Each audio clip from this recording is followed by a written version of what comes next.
안녕하세요. 예디야기입니다. 예디야기의 사연을 여러분들에게 읽어드릴 DJ 유진입니다. 구독과 좋아요는 채널 운영에 큰 힘이 됩니다. 꼭 부탁드리며 저는 여러분들의 댓글도 모두 읽고 있습니다. 댓글도 많은 참여 부탁드릴게요. 그럼 오늘의 사연 시작합니다. 안녕하세요. 저는 프랑스에서 빵집을 운영 중인 사람입니다. 결혼은 하지 않았고요. 비혼주의자입니다. 정말 좋은 사람이 나타나면 고민은 해보겠지만 전 제 부모님을 봐온 것 때문인지 결혼 생각이 아직까진 없어요. 전 이기적이고 희생적이지 못하고 제 행복이 제일 중요해서요. 가족이 더 늘어나면 행복할 수도 있겠죠. 그래서 아직은이라고 말씀드리고 싶습니다. 앞에 말씀드렸던 내용과는 상반되게 전 대가족 구성원이었어요. 할머니, 할아버지, 그리고 엄마, 아빠, 저 이렇게 3대가 같이 살았죠. 그럼에도 제가 혼자 살이를 선호하는 건 그런 가족들의 생활이 온전히 행복해 보이지 않았고 저 또한 그랬기 때문입니다. 특히나 엄마는 제 앞으로의 미래이기도 한 분인데 엄마가 가장 불행해 보이셨거든요. 그것도 저 때문에요. 저희 할머니께서 유일하게 즐겨 하시는 게 손주 자랑, 손주 비교셨어요. 제가 어릴 때는 꽤나 영특했는지 할머니께서 제가 어릴 때 상을 타오거나 재주를 뽐내는 자리에서 뛰어나면 그렇게나 절 예뻐하셨습니다. 제가 말도 다른 아이들보다 빠르게 배웠고 글도 빨리 익히고 글쓰기도 잘해서 상을 많이 받았었어요. 그리고 말을 어찌나 잘하는지 웅변 대회 같은 데서 상도 많이 받고 이쁜 아이 선발 대회 같은 것도 있었는데 늘 1등을 했었죠. 운동도 잘해서 태권도 대회 같은 데서 상도 많이 타고 단도 빨리 땄어요. 뭐든 데려다만 놓으면 잘하는 아이, 그런 아이가 바로 저였습니다.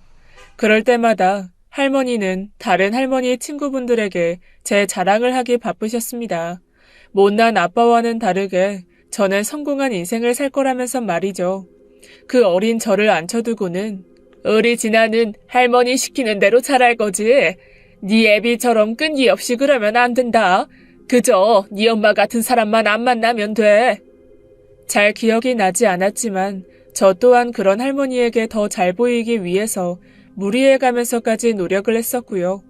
속셈 학원을 다니면서 학원 시험에서 1등을 하려고 그 어린 나이에 새벽까지 잠을 못 이루고 문제를 풀고 연필을 하도 쥐어서 손가락이 변형될 정도로 공부를 했어요.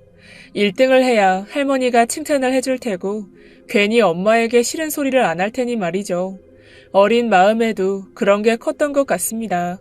하지만 점점 자라고 어느 정도 제 머리가 커져가면서 저에게 인자하기 그지 없으셨던 할머니께서 굉장히 엄하고 깊이 대상이 되었습니다. 그게 제가 중학생쯤 되었을 때였어요. 중학교에 들어간 지 얼마 되지가 않아서 적응도 힘들었고 처음 본 시험 성적이 정말 바닥이었습니다. 시험 성적이 나온 날 집에는 할머니와 할머니 친구분들이 계셨죠. 성적 나온 건 어떻게 귀신같이 아셨는지 저에게 물으셨습니다. 진아야, 김신의 손자는 2등 했다던데 우리 천재 손자는 몇 등인고? 당연한 듯 제가 1등인 줄 알고 대놓고 물어보셔서 너무 당황스러웠지만 전 그냥 사실대로 말씀드렸습니다. 17등이라고 말이죠. 그랬더니 할머니께서 대뜸 오늘 저녁밥은 먹지 말라는 겁니다. 옛날 같으면 그런 성적이면 볼기짝을 몇 대씩 맞고 쫓겨났을 거라면서 말이죠. 그래서 제가 성적이 안 좋을 때면 늘 엄마를 또 걸고 넘어지셨어요. 멍청한 며느리가 멍청한 아이를 낳았다면서 말이죠. 반대로 제가 어릴 적 좋은 성적일 때는 아빠를 닮아 영특하다고 하셨습니다. 엄마는 할머니 말씀 신경 쓰지 않고 따로 제게 밥을 차려주셨어요. 그런데 할머니께서는 어떻게 알고 오신 건지 그대로 치워버리셨습니다. 그럴 때마다 엄마가 할머니께 하소연을 하셨고 할머니는 너 닮아 멍청한 건데 무슨 할 말이 있냐면서 다그치셨어요. 그래서 전 그때마다 제 자신을 한탄하고 한없이 바닥으로 내려앉았습니다. 엄마가 저렇게 혼나지 않으시려면 내가 잘해야 하는구나. 난 왜 이렇게 부족하고 멍청한 걸까 자책하면서 말이에요. 아버지는 서울대를 다니시다가 그만두셨어요. 하지만 명문대에 걸맞지 않게 현재는 카센터를 운영 중이십니다. 굉장히 한량 같은 분이신데 그런 아빠가 할머니 아들이라는 게 신기할 따름이에요. 엄마는 명문대 출신은 아니지만 그래도 공무원 출신이세요. 어찌 보면 학교는 아빠가 좋으실지는 몰라도 실속은 엄마가 더 있으신 거죠. 할머니는 동네 할머니들의 손자들과 저를 늘 비교하셨습니다. 그래서 다른 동네로 이사를 가고 싶을 지경이었죠. 게다가 더 화가 나는 건 할머니 친구분들 손자는 하나같이 찐따였거든요. 전 그래도 성격도 좋고 공부가 부족할지는 몰라도 공부를 제외한 것에는 나름 재능이 많았습니다. 운동도 잘하고 미술도 잘하고 선생님들이 예뻐해 주시기도 하셨고요. 밝은 성격으로 누구하고나 잘 어울리고 친구도 많은 편이었지만 할머니의 친구분 손자들, 그 찐따들, 걔네들은 진짜 공부만 하는 융통성 없는 눈에 띄지도 않는 애들이었어요. 아무도 놀아주지도 않고 가까이 하지도 않는 그런 애들이요. 그런데 어느 날 할머니께서 제가 좀처럼 성적이 오르지 않자 그 찐따 중 한 명을 집으로 데리고 오셨습니다. 걔한테 공부 잘하는 법을 배우라면서요. 그래서 제가 그때 중2병이 심하기도 하고 질풍노도의 시기이기도 해서 자존심도 상하고 그 찐따 같은 게 날 가소롭게 쳐다보는 게 너무 짜증이 나서 할머니 정말 최악이라고 소리 지르며 집을 뛰쳐나갔어요. 제 뒤로 엄마가 놀라서 쫓아오셨고요.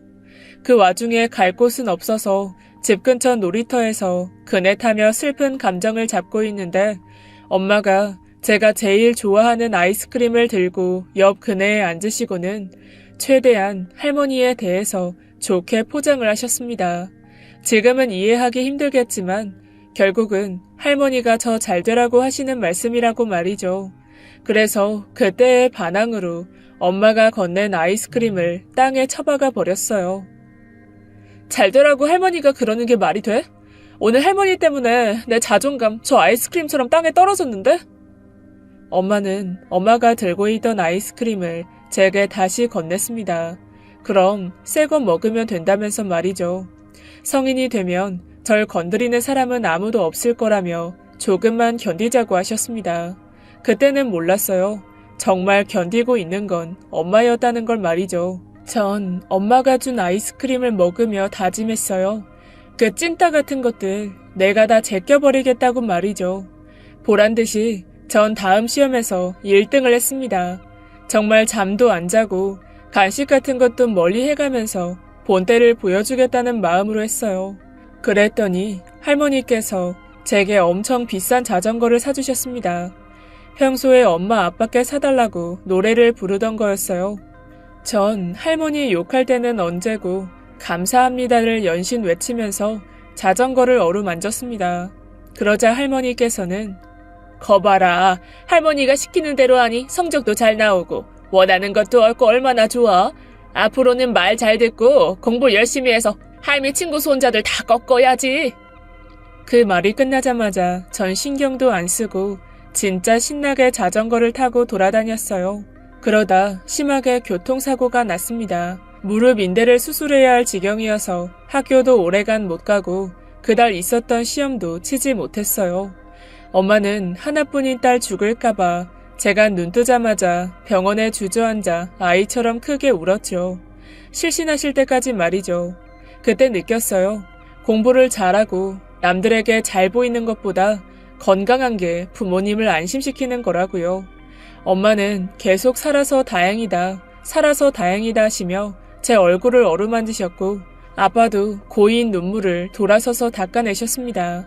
지금도 가끔 지나가는 자전거만 봐도 심장이 떨리긴 해요. 그 정도로 제 인생에서 제일 큰 사고였으니까요. 그리고 할머니께서는 빨리 일어나라고 하셨습니다. 이번 시험 망쳤으니 어서 공부해서 1등 자리 찾으라고 말이에요. 그러다 제가 조금 나아져서 앉을 수 있을 정도쯤 되니 할머니께서는 저에게 그 정도면 일어날 수도 있겠다면서 어서 학교 가라고 하셨어요. 안 되면 휠체어라도 끌고 다니라고 말이죠. 억지로 절 침대에서 끌어내리시다가 제가 침대에서 떨어지면서 수술 부위가 벌어졌어요. 그리고 붕대에서 피가 보이더니 뚝뚝 흘렀습니다. 뒤늦게 병실로 들어온 엄마가 너무 놀라서 바라봤고 전 그땐 무릎이 타들어가는 고통을 느끼며 악을 쓰고 울었습니다. 간호사분들이 마구 달려와서는 할머니를 미친 사람 보듯 했었어요.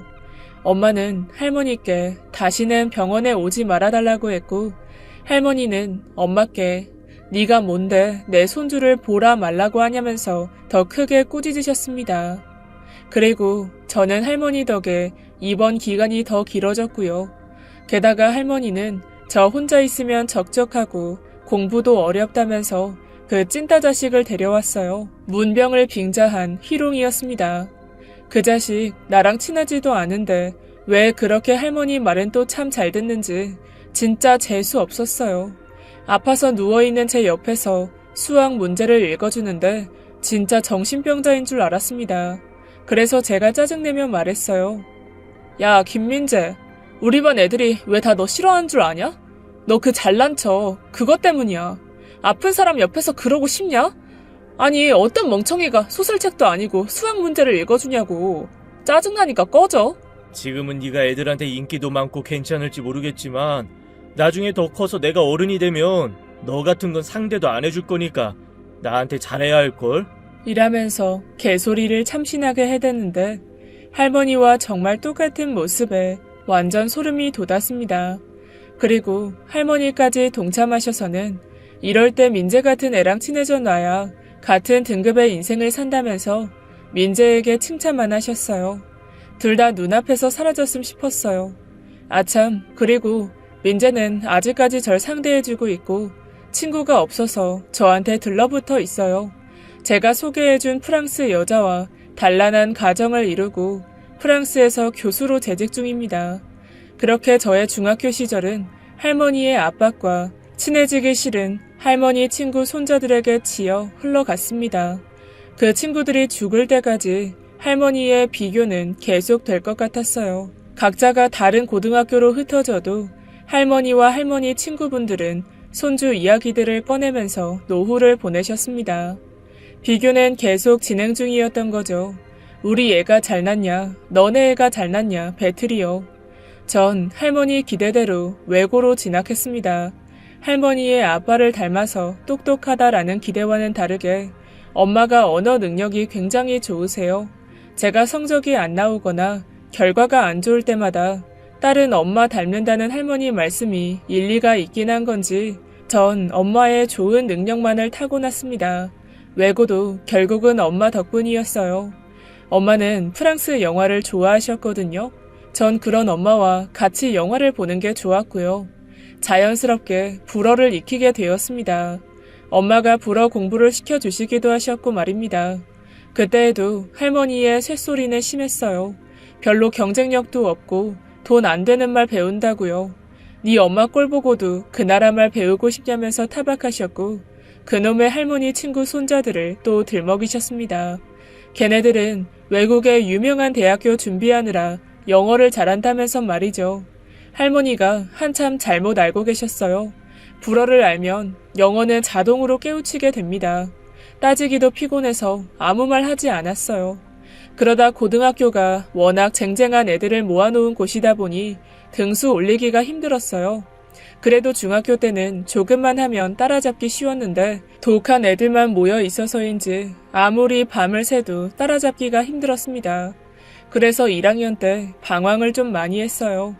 시험날에 일부러 학교에 안 가고 노래방에서 목이 쉴 때까지 노래만 부르다 집에 가기도 하고 수업 시간에 엎드려서 잠만 자서 엄마가 학교에 와야 하기도 했지요. 하지만 그때마다 엄마는 맛있는 거 사줄까? 라면서 절 혼내기보다는 꼭 맛난 걸 사주고 제 마음을 달래주셨습니다. 그럴 수도 있으니까 엄마는 100번이고 1000번이고 올 수 있으니 편할 대로 하라고 말이죠. 전 마음 기댈 곳이 필요하니 가수들도 쫓아다녔고 처음으로 남자친구도 사귀었습니다. 할머니 덕에 그 모든 걸 잃었지만요. 학교가 끝이 나고 절 그때 당시 남자친구가 데려다 줬는데 그 모습을 할머니가 보시고는 그 친구를 다짜고짜 경찰에 신고하셨어요. 손녀를 괴롭히는 아이라면서요. 나쁜 애로 몰려서 괜히 경찰서도 가게 되고 그 남자아이는 연예인을 준비하던 친구였는데 괜히 구설수에 오를까봐 절 원망했습니다. 그렇게 자연스럽게 헤어졌고 심지어 그 친구는 그 일이 있고 아예 전학을 가버렸어요. 참 슬픈 첫사랑의 추억이네요. 간간히 일일 드라마에 단역으로 그 친구가 보이는데 정말 잘 됐으면 좋겠습니다. 그리고 그 당시 좋아했던 가수 성시경 테이프를 모조리 태워버렸습니다. 좋은 대학 가면 그런 사람들 널렸다면서 말이죠. 할머니, 눈을 씻고 찾아봐도 없던데요. 시간 말랐다고요. 그렇게 의지할 곳 없이 학창시절을 보냈는데 제 유일한 산소 호흡기는 엄마였어요. 몰래 다시 성시경 앨범을 사다 주기도 하시고 그 남자친구에게 찾아가 해명도 하고 사과도 해주셨습니다. 그리고 닥달하는 할머니께 그만하시라고 듣지도 않으실 이야기도 하셨고요. 그때마다 상처를 받는 건 엄마이긴 했지만 말이죠.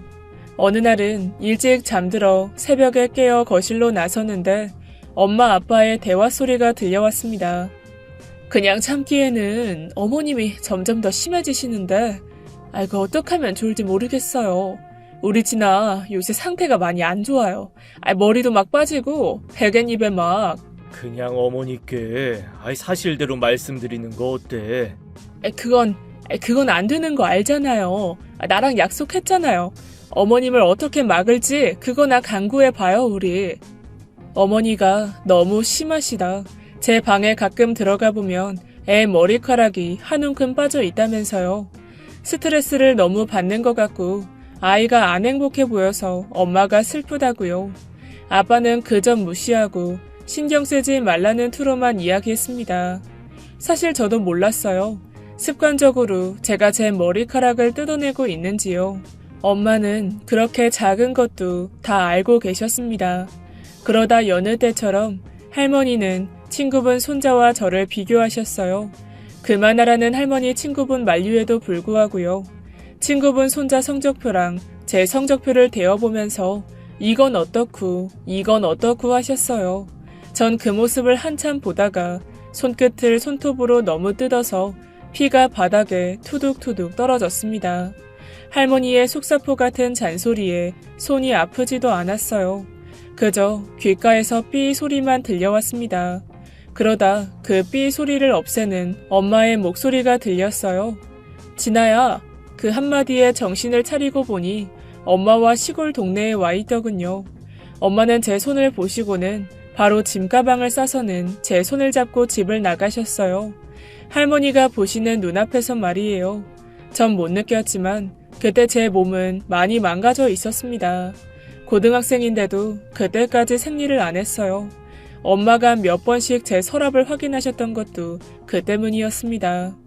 엄마는 집에서 많이 멀리 떨어진 외곽 지역의 월세집을 구하시고는 닥치는 대로 필요한 가구나 물건을 사셨어요. 그때도 제 손을 한순간도 놓지 않으셨습니다. 전 인생에서 제일 행복했던 때를 꼽으라면 그때 엄마와 따로 나와서 살았던 옥천 그곳에서의 1년이었어요. 엄마는 2달 정도 제 학교 정리와 그 작은 집 정리를 하시고는 동네 식당에서 아르바이트를 하셨어요. 그저 책상에 앉아서만 일하시다가 저 하나 보고 그 고생을 하신 거죠. 할머니는 엄마가 소심하고 겁쟁이에 배포도 작고 성공 못할 사람이라고 하셨지만 아니었어요. 정말 짧은 기간이었지만 설거지로 시작하신 그 식당에서 주방장까지 하셨습니다. 저를 위해서 아무것도 없고 와본 적도 없는 그곳으로 가신 것만 봐도 그랬습니다. 엄마의 판단이 정말 옳았는지 저의 손끝은 모두 아물었고 초경을 그 옥천 집에서 맞았습니다. 엄마는 저에게 마당에 핀 장미를 꺾어서 선물해 주었고 한참을 걸어 나가서 케이크도 사와서 축하해 주셨어요. 무언가 정상적으로 돌아가고 있는 느낌이었죠.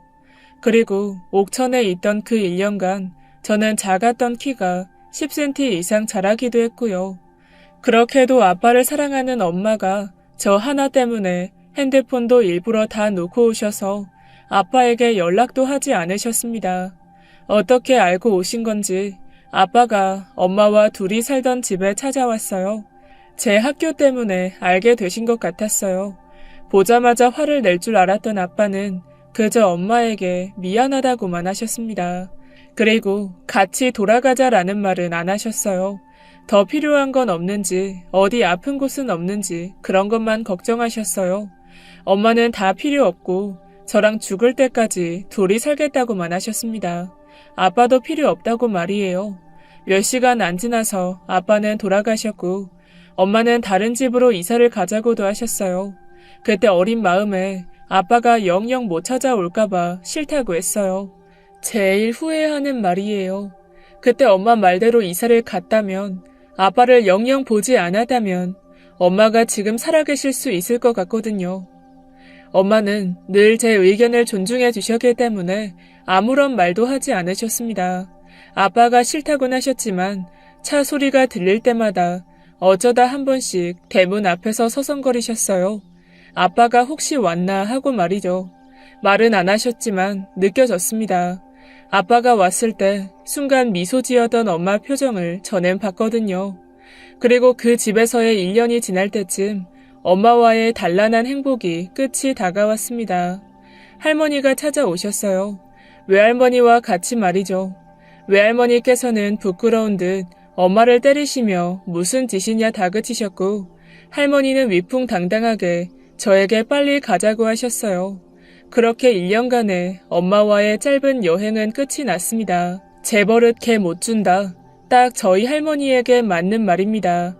제가 대학 입시 준비를 막 시작할 무렵 엄마는 명문대가 아니어도 좋으니 프랑스에서 대학을 다녔으면 좋겠다고 하셨어요.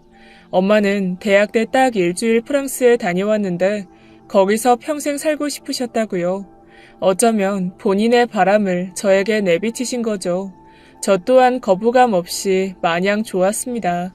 엄마와 자주 본 프랑스 영화 속 풍경들이 너무 멋졌거든요. 하지만 할머니께서 그 사실을 아시자마자 극구 반대하셨어요. 친구 손자들이 서울대를 갈 거라고 말입니다.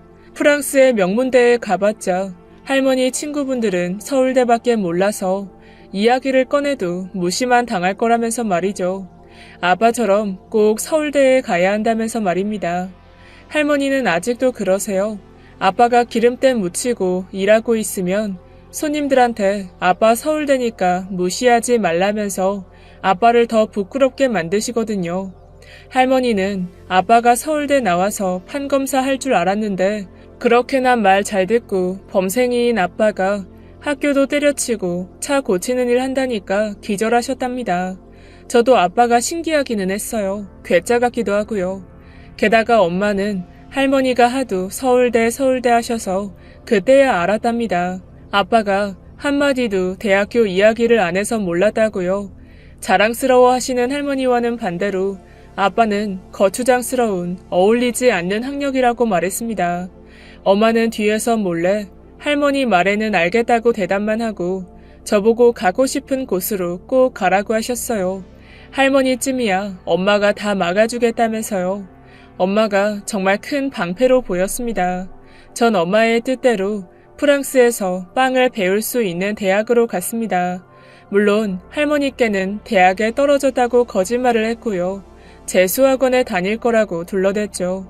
엄마는 복직을 해서라도 제 학비를 꼬박꼬박 대주겠다고 하셨고 전 뒤도 돌아보지 않고 떠났습니다.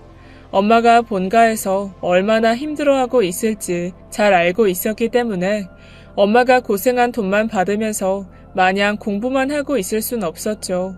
말이 트일 때쯤부터 빵집에서 알바도 하고 최대한 돈을 많이 아꼈어요.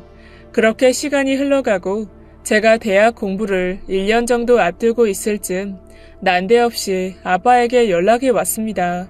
엄마가 아빠에게도 이야기하지 않아서 원래 제가 공부하는 내내 엄마에게만 연락이 왔었거든요. 아빠는 다른 이야기 없이 엄마를 보러 한국으로 들어오라고만 하셨습니다. 불길한 예감이 들어 그 다음날 첫 비행편으로 바로 한국으로 향했어요. 그리고 엄마는 계시지 않았습니다. 엄마의 영정사진이 절 반겼어요. 마지막으로 봤던 공항에서 절 보며 웃던 그 표정 그대로 엄마의 사진이 걸려 있었습니다. 말없이 술만 들이키는 아버지와 절 보자마자 때리면서 이제야 정신 차리고 돌아왔냐는 할머니, 그리고 누군지도 모를 검은 양복을 입은 사람들까지. 제가 아는 사람은 엄마뿐인데 엄마만 없는 그런 장례식이었습니다. 엄마는 췌장암이셨고 발견되고 얼마 안 돼서 돌아가셨어요. 제게 마지막으로 엄마가 보내줬던 편지에서 엄마는 말했습니다. 제가 아르바이트를 한다고 말한 적 한 번도 없는데 이달이 지나면 그 알바 안 해도 된다고 말이죠. 엄마의 거액의 보험금이 고스란히 제 앞으로 되어 있었으니까요. 그리고 그 장례식에서 전 처음으로 아빠의 울음소리를 들었습니다. 말없이 쭈그려 앉아 술만 드시던 아버지는 절 보고 학교 이야기만 늘어놓으시는 할머니를 멍하니 바라보다가 드시던 소주병을 던져 깨트리고는 손에서 피를 철철 흘리며 할머니께 소리를 질렀어요. 엄마, 그만 좀 해. 언제까지 그렇게 남 눈치 보고 비교만 하면서 살 거야. 그래서 그렇게 남의 자식이랑 비교해서 얻은 게 대체 뭐야? 진아 엄마 아픈 것도 다 엄마 때문이야. 소병이 나서 그런 거라고. 진아도 그렇게 만들고 싶어? 애 건드리지 마. 아빠는 피가 흐르는 손으로 절 잡고는 장례식장 밖으로 나가셨습니다. 예전 집을 뛰쳐나왔을 때의 엄마처럼요. 정신없던 저는 그제야 엄마가 떠올라 울었습니다. 이제 제 손을 잡아줄 엄마가 정말 이 세상에 없으니까요. 아빠는 엄마 장례식 마치면 바로 파리로 돌아가라고 했고 가족이랑 연 끊고 살아도 된다고 하셨습니다. 그 피 흘리는 손으로 눈물을 닦으시면서 엄마 못 지켜줘서 미안하다고 하셨어요. 정말 아이처럼 우셨습니다. 아빠의 그 모습에 엄마와의 이야기가 떠올랐어요. 엄마와 집을 나와 옥천에서 살던 때에 텔레비전이 없어서 늘 잠자리에 일찍 들었는데 나란히 누워서 이야기를 참 많이 나눴어요. 그때 들었던 아빠와의 만남 이야기가 떠올랐습니다. 길에 운전하던 차가 멈춰선 엄마가 어쩔 줄 몰라 하고 있는데 정비복을 입은 아빠가 다가와서는 고쳐줬다고요. 그리고 다 고쳤는데 더 손봐야 된다면서 일부러 차를 끌고 아빠의 정비소로 갔다고요. 너무 꼼수가 보였는데 아빠 얼굴에 묻은 검은 때가 귀여워서 따라갔다고 했습니다. 정비소에서 땀을 뻘뻘 흘리면서 일하는 걸 보면서 적어도 굶겨 죽이진 않겠구나 했다고 말이죠. 서로가 아무 배경도 보지 않고 만나셨던 겁니다. 엄마의 장례를 모두 마치고 할머니와 아빠는 서로 멀리 떨어져 걸었고 그 사이로 제가 걸었어요. 그리곤 할머니는 혼잣말 하듯이 저에게 이야기하셨습니다. 내가 아들한테 못 푼 소원 손주로 풀어보려다 며느리 죽인 년이 됐구나. 네 엄마랑 사고만 치지 않았어도 네 아빠가 서울대를 졸업했을 거고 판검사가 됐을 거다. 다 네 엄마 때문이야. 나 때문이 아니라 네 엄마가 그렇게 간 거 업보다 내 아들 인생 망친 값인 거야. 그러게 저놈이 내 뜻대로만 했어도 내 한이 3대로 이어지진 않았을 거다. 전 할머니의 말을 들었지만 못 들은 척했어요. 무식하고 미련한 말이었으니까요. 그리고 쓰러지셨다가 겨우 깨어나신 외할머니에게 엄마의 숨겨졌던 마음을 알게 되었습니다. 엄마는 돌아가시기 전에 외할머니께 이렇게 말씀하셨다고 해요. 제가 엄마가 꿈꾸던 그대로 살아가고 있어서 결국 엄마나 할머니나 다를 바가 없다고요.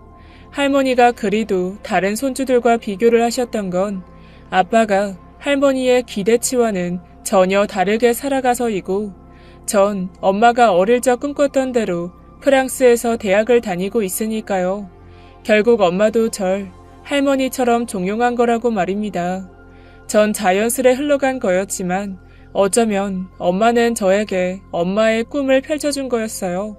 집안 형편이 어렵고 그 시절엔 외국 유학 엄두도 낼 수 없었으니 꿈을 접고 공무원을 선택했던 엄마, 그리고 엄마의 꿈대로 살아가고 있는 나. 전 끝까지 엄마의 꿈대로 살아가기로 결정했고 뻔뻔하게도 엄마의 목숨값으로 학위를 모두 마쳤습니다. 한국에는 거의 들어가지 않았어요. 모두가 꼴보기 싫었습니다. 그렇게나 가족이 모여 살고 있는 대가족인데 왜 엄마의 죽음 하나 막지 못했을까 원망뿐이었으니까요.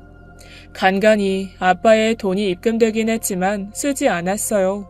엄마는 돈하던 가족을 모두 등지고 외국에서 살아가고 싶고 결혼 같은 건 저를 만나지 않았으면 하지 않았을 거라고 말씀하셨습니다.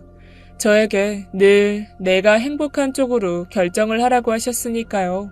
그리고 몇 년간 연락이 없던 아빠가 엄마의 제사에는 오라며 연락을 하셨습니다. 전 망설일 거 없이 한국에 들어갔고 처음이자 마지막인 제사에 함께 했습니다. 엄마가 그랬어요. 영혼에게도 권리가 있을 텐데 여기저기 떠돌고 싶지 싫었던 집으로 다시 가고 싶지 않을 것 같고 제사가 웬 말이냐고요.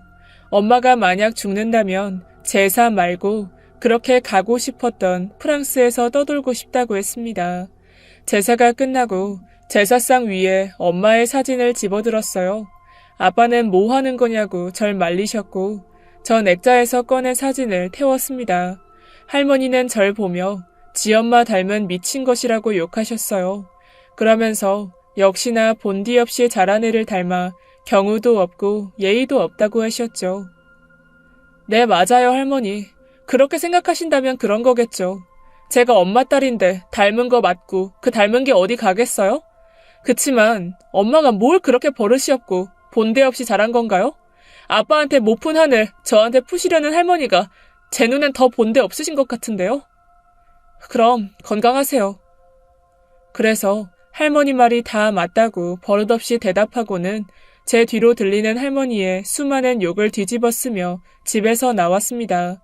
그 길로 바로 엄마를 모셔둔 납골 땅으로 향했죠. 프랑스로 돌아갈 때 엄마와 같이 가려고요. 납골 땅에서 엄마를 챙겨 공항으로 바로 가려는데 숨이 넘어갈 듯이 제 뒤를 따라온 아버지가 숨을 가쁘게 쉬고 계셨습니다. 진아야, 잠깐만. 그제야 아빠가 많이 늙으신 게 보였어요. 무릎을 팔로 짚으며 쩔뚝쩔뚝 제 눈앞까지 오셔서는 엄마의 유골함을 잡으시는 겁니다. 전 뺏어가려는 줄 알고 다시 낚아채서 뒤돌아섰는데 아빠가 하시는 말씀에 결국 전 흐느끼며 울었어요. 진아야, 엄마 데려가도 좋은데 나도 작별 인사는 해야지. 아빠의 말에 다시 등을 돌려 바라보았고 아빠는 눈물 지으며 억지로 웃고 계셨습니다. 입술이 보이지 않을 정도로 앙 다문 채 울음을 꾹꾹 참고 계셨어요. 그리고는 다시 엄마의 유골함을 안은 채 말하셨어요. 진아 엄마 잘 가. 우리 신혼여행 프랑스로 가기로 했었잖아. 그 약속 못 지켜서 미안해. 그리고 마음 아프게 해서 미안했어. 그리고 나한테 속은 척 와준 거 고마웠어. 그리고 엄마 모진 말해도 끝까지 모르는 척하고 진아 얘기 안 해준 것도 고마웠고 진아 당신 친딸처럼 키워준 것도 고마워.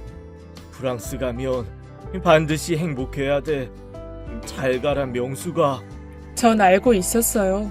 제가 중학교 때 무릎인대 수술할 때 피가 너무 많이 흘러서 수혈이 필요했는데 간호사가 부모님께 혈액형을 묻는 와중에 내가 엄마의 친자식이 아니겠구나 했습니다.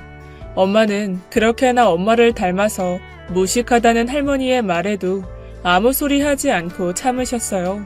전 아빠도 닮지 않았거든요.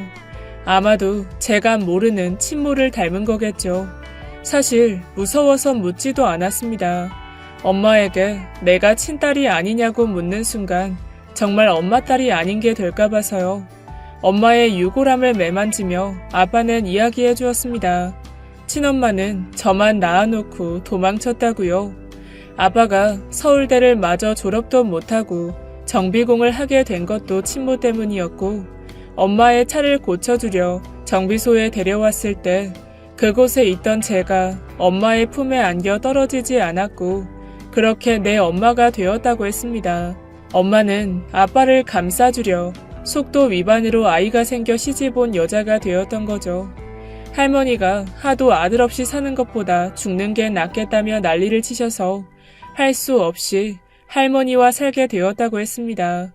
할머니에게 제가 엄마의 딸이 아닌 게 알려지면 제가 알게 되는 건 시간 문제여서 끝까지 입을 열 수 없었다고 했어요. 그 잘못된 선택으로 이렇게 가족이 뿔뿔이 흩어질 줄은 몰랐다고 미안하다고 재차 말하셨습니다. 전 아빠의 어떤 희한한 말에도 동요 없이 엄마의 유골함을 챙겨 바로 프랑스로 떠났습니다. 그리고 엄마가 가고 싶다던 곳들을 돌아다니며 엄마의 뼛가루를 날려주었어요. 신기하게도 엄마의 뼛가루는 꼭 신기루 같았습니다. 제 눈앞에서 한참을 맴돌다가 퍼져갔어요. 꼭 저를 한 번 더 보고 떠나듯이 말입니다. 전 아직도 가족들에게로 돌아갈 생각이 없습니다.